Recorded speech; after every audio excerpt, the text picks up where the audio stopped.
UP STF की team को tips मिली होती है एक लोकेशन की, जहां कुछ हिस्ट्री सीटर्स होते हैं।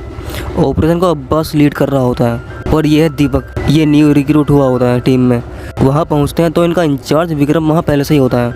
एनकाउंटर स्टार्ट होता है, बट इनके हाथों से एक निहत्था क्रिमिनल मारा जाता है, बट विक्रम उसके हाथ में गन पकड़ा देता है। बाद में फिंगरप्रिंट भी मैनिपुलेट कर देता है, जिससे ऑटोप्सी रिपोर्ट में पुलिस का पंचनामा 100% मैच होता है। आगे हम देखते हैं अब्बास अली अपनी फैमिली को लेकर विक्रम के घर आया है डिनर के लिए, जिससे हमें लगता है कि ये दोनों अच्छे दोस्त हैं। जो निहत्था एनकाउंटर में मारा गया था, विक्रम उससे घर जाता है, वहाँ उसका बेटा होता है एंड उसके अनाथ बेटे को समझाता है कि तुम्हारा फादर क्रिमिनल था, पर वो लड़का विक्रम पर ही अटैक करने लगता है, जिसे विक्रम संभालता है और उसे समझाता है कि तुम्हारा फादर एक क्रिमिनल था, तुम उनकी तरह मत बनो, लाइफ में कुछ अच्छा करना। फिर उसको अपनी सिफारिश से डिस्ट्रिक्ट क्रिकेट टीम में सिलेक्शन करवा देता है। आगे हम देखते हैं सीनियर पुलिस ऑफिसर्स विक्रम के एनकाउंटर से सेटिस्फाई नहीं है, बट उन्हें दूसरा पुलिस ऑफिसर बताता है कि वेदा अंडरग्राउंड है तो सिर्फ विक्रम की वजह से। रात को ये सब बोल रहे होते हैं तो अब्बास बोलता है कि हम गलत तो नहीं कर रहे। विक्रम बोलता है कि कुछ गलत नहीं कर रहे। कीचड़ को साफ करने के लिए कीचड़ में उतारना पड़ता है। अगले दिन वेदा पुलिस हेडक्वार्टर आकर खुद सरेंडर कर देता है। सब सोच में पड़ जाते हैं, सेफ था अंडरग्राउंड, फिर बाहर क्यों आया? उससे पूछताछ शुरू होती है तो वो बोलता है कि मैं सिर्फ विक्रम को एक कहानी सुनाने आया हूँ। और वो सुनाता है 13 साल पहले एक बच्चे को कुछ गुंडे किडनैप कर लेते हैं। परशुराम यहाँ के लोकल डॉन होते हैं, इन्हें भैया जी भी बुलाते हैं। वेदा इन्हीं के यहाँ छोटा मोटा काम करता है। उस बच्चे को वापस लाने का जिम्मा भैया जी को मिलता है। वेदा सोचता है कि अगर मैं इस बच्चे को छुड़ा लेता हूँ तो भैया जी मुझे अपना खास मानने लगेंगे, और होता भी यही है। वो बच्चे को छुड़ा लेता है, फिर भैया जी उसको अपना खास आदमी बना लेते हैं।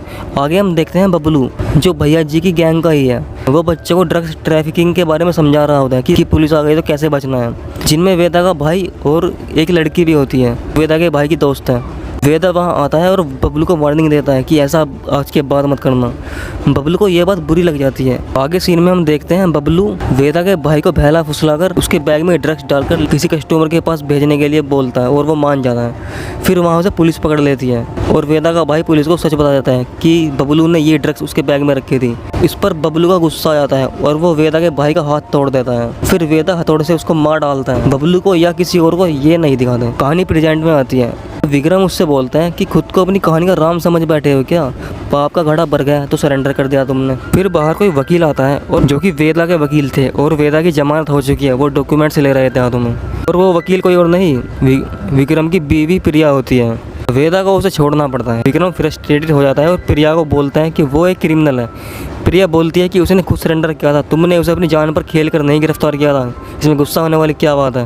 भाई उसे अब्बास का फ़ोन आता है। अब्बास को एक टिप्स मिली होती है जहाँ पर वो जा रहा होता है। विक्रम साथ आने के लिए बोलता है पर अब्बास मना कर देता है। फिर थोड़ी देर में विक्रम को याद आता है कि उसने वेदा से बात करते हुए अब्बास का नाम ले लिया था। उसे शक होता है और वो सीधा उस लोकेशन पर पहुंचता है, पर वहाँ उसे अब्बास की लाश मिलती है।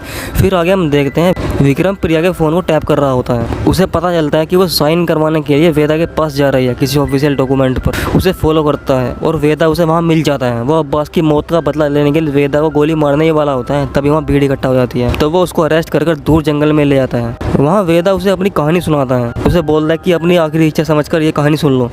कहानी शुरू होती है 3 साल पहले। कोई नेता वेदा को पैसे से भरा बैग देता है। फिर वो बाहर आता है और कुछ लोग उस पर अटैक करने लगते हैं। वेदा के साथ उसका भाई भी होता है और दोनों मिलकर उन गुंडों को मार देते हैं। फिर वेदा का भाई उससे बोलता है एक रेस्टोरेंट खोलने के लिए, जिस पर वेदा मान जाता है और ये खोल लेते हैं। चंदा, जो कि गर्लफ्रेंड होती है वेदा के भाई की, वो बोलती है कि तुम्हारा भाई गुंडागर्दी कभी नहीं छोड़ेगा। इस पर वेदा का भाई गुस्सा हो जाता है। और आगे हम देखते हैं भैया जी रेस्टोरेंट में आते हैं। वेदा को 1 करोड़ रुपये देते हैं और बोलते हैं कि इसको इन्वेस्ट करो और डबल करके दो। दरअसल वेदा का भाई इन्वेस्टमेंट वगैरह में थोड़ा एक्सपर्ट होता है। एंड एक चीज़ हम नोटिस करते हैं, बबलू अभी भी वेदा की गैंग में काम करता है, वेदा के साथ ही। बबलू को वेदा ने मारा नहीं था, छोड़ दिया था 13 साल पहले। और हम देखते हैं 1 करोड़ रुपये किसी ने चोरी कर लिए हैं। भैया जी को ये सब पता चलता है। वो वेदा से जल्दी पैसा का बंदोबस्त करने के लिए बोलता है।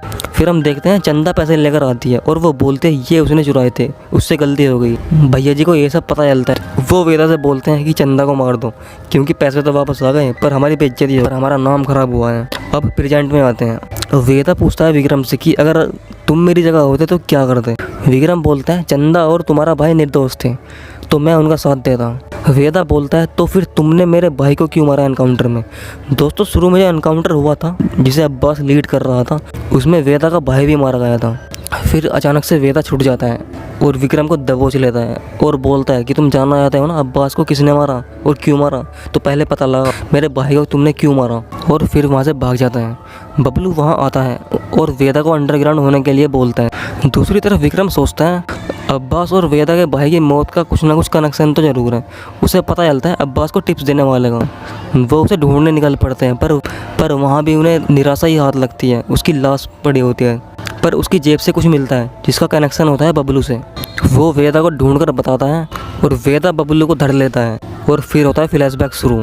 दरअसल दोस्तों भैया जी अब हाथ धोकर वेदा के पीछे लग पड़े थे। फिर वेदा ने पैसों से ऑटोमेटिक राइफल्स मंगाई थी मुंबई से और एमएलए और भैया जी को मार दिया था। इससे बबलू अंदर ही अंदर बहुत ही जल रहा था और वो बदला लेना चाहता था, इसलिए उसने ऐसा किया।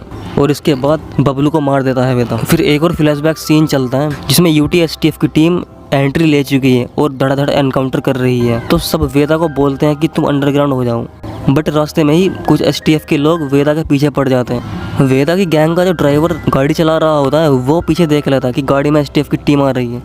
वो जानबूझकर वेदा को नीचे डाल देता है। फिर बाद में एसटीएफ टीम उसको मार देती है और हम देखते हैं अब्बास ही वो है जो बबलू से पैसे लेता था।